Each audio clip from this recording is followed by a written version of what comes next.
বাংলাদেশ থেকে এবার সরকারি ও বেসরকারি ব্যবস্থাপনায় মোট ৮৭,১৫৭ জন হজযাত্রী পবিত্র হজ পালনের উদ্দেশ্যে সৌদি আরবে গিয়েছিলেন।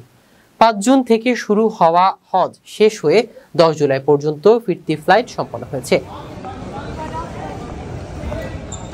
ধর্ম মন্ত্রণালয়ের হজ পোর্টালের তথ্য অনুযায়ী দেশে ফিরেছে ৮৭,১০০ জন হাজি, যার মধ্যে সরকারি ব্যবস্থাপনায় ৫,৪১৩ জন এবং বেসরকারি ব্যবস্থাপনায় ৮১,৬৮৭ জন।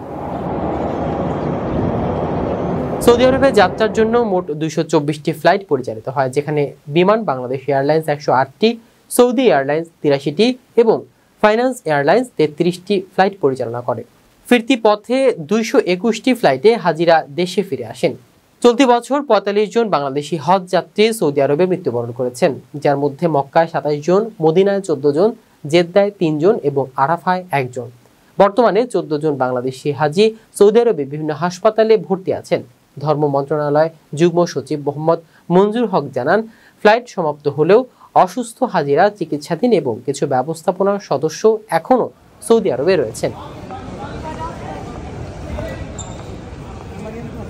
প্রিয় প্রবাসী, আপনার নিরাপদ ভবিষ্যতের জন্য অর্ধেক দামে আজই ফ্ল্যাট বুকিং করুন। ঢাকায় প্রবাসী সিটি দিচ্ছে সীমিত সময়ের স্পেশাল অফার। জমি ও ফ্ল্যাট একসাথে। যোগাযোগ করুন স্ক্রিনে দেওয়া নাম্বারে।